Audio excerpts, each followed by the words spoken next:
Hey guys, so here are my thoughts about Spider-Man Homecoming. If you haven't seen this movie, obviously, spoiler alert, I have to say that because, I don't want to ruin it for you. So before we get into the movie, let's just talk about Peter Parker. Or let's just say Tom Holland as Peter Parker, because he is literally the best Spider-Man ever. If I had to rank them in comparison to, Tobey Maguire and Andrew Garfield, it would be Tom Holland, Andrew Garfield, and Tobey Maguire. Tom Holland's portrayal of Peter Parker was ridiculously on point. He actually felt like a high school student versus an adult playing a high school student. One of the great reasons why I really liked that was because Spider-Man was always this teenager amongst all these adult superheroes, i.e. the Avengers.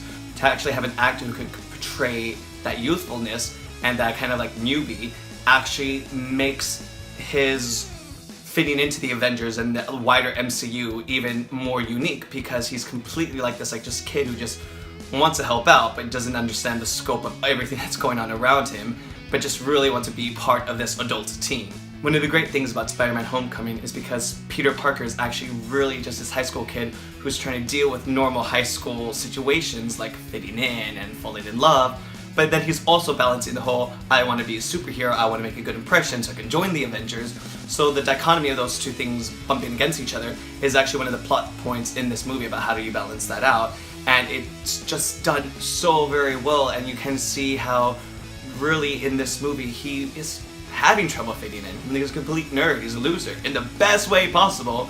But Tom Holland's portrayal completely makes you love Peter Parker. You're rooting for the underdog, and that's just one of the main reasons why this movie is just ridiculously good, and why Tom Holland as Peter Parker is freaking amazing. Now, the villain in Spider-Man Homecoming is the Vulture, played by Michael Keaton, and he just does a kick-ass job as the Vulture. He has the right amount of that look and that menacing kind of vibe to him that basically shows how threatening he is, because he's really just an old guy with a suit, but it doesn't matter because he's an old guy with a suit that basically makes him a Vulture that basically is good enough with it to actually kick Spider-Man's ass. And there you go.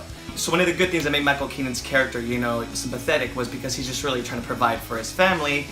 Spoiler alert, he's actually the real dad of Liz, who is basically the love interest of Peter Parker in this film. So there you go. One of the good things in this movie that it shows is that the alien invasion that we saw in the Avengers is still playing a pivotal role in the outcome of things throughout all these MCU films, which of course it would. It was a huge alien invasion. Why wouldn't it be playing a big part in the overarching story, especially since Spider-Man takes place in New York, where, hey, the invasion happens. But he's basically using alien artifacts to power his suit and to power up all these other weapons that they're selling to, that lower crime gang in New York.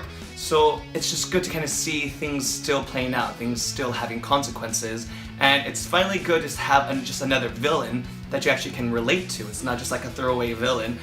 Looking at you, Thor: The Dark World with, what's that dark elf's name? I can't even remember.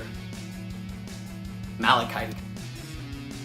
You actually are sympathetic to him and to his cause. Of course he's a bad guy, but you actually feel that he's not just a bad guy, it's just the outcome of his situation. To see the way he's become the villain that he is, especially because of his relation to Tony Stark and how he feels wronged by Tony Stark, which sets him off in his villainous path. It's just good to have that as a plot point in the film, because then it's just not this bland one-dimensional character. And Michael Keaton was just perfectly cast to deliver that portrayal to get us, kind of not rooting for the villain, but actually feel sorry for him. And I love the fact that he didn't die and that he's gonna be back, because they will not let Michael Keaton go that easy. So one of my favorite things of Spider-Man Homecoming was obviously the fact that it takes place in the larger Marvel Cinematic Universe, and there's no other big plot point in this film than the inclusion of Tony Stark / Iron Man. And I have to say that I just love the inclusion of Iron Man in this film, because it was just the right amount. It didn't feel like it actually depended on Tony Stark being in it. He didn't steal the movie. He was there basically as kind of like a plot device person to drive the plot further along. But it was just done so well. Robert Downey Jr. as Iron Man is freaking awesome, and we know he's obviously going to have to stop being in these films eventually. He should, because we don't want this to be the same case as Jennifer Lawrence or Hugh Jackman, and just soaking up screen time and taking away from other characters like they do in the X-Men films, because they take up so much spotlight. It's so annoying. I can make a video about this, but I'm not. The video is about Spider-Man Homecoming, and having Tony Stark in it really helps drive the story, really helps to give this angst to Peter Parker, because he's really just trying to impress them and show him that he can be a superhero. Tony Stark is basically kind of like the Uncle Ben of this film, because there's no Uncle Ben in this film. Thank you, we've seen that already. It's just about Peter Parker knowing that he has these superpowers and that he can kick butt with them, and he wants to be part of the Avengers so he can help kick butt with them and save the world. But he just so wants that fatherly approval from Tony Stark, and that is why Tony Stark is part of this film.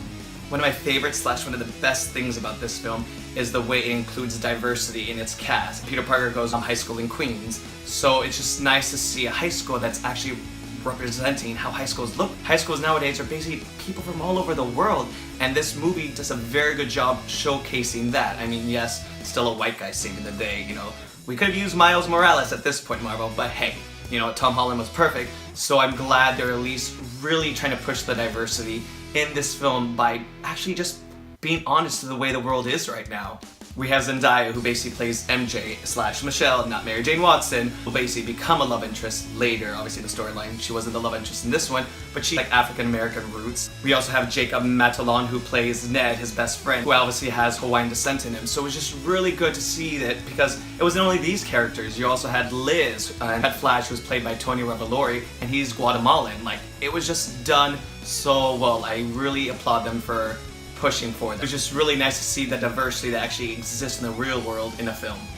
The Spider-Man suit in the film is freaking awesome. I love the fact that's an invention of Tony Stark, and at one point the Machinist telling him how, like, you have 200 web shooter options. Like, that's just so awesome! And it's like, just actually cool, because now we'll get to see cool things that the Spider-Man suit can actually do that wasn't present in the prior films.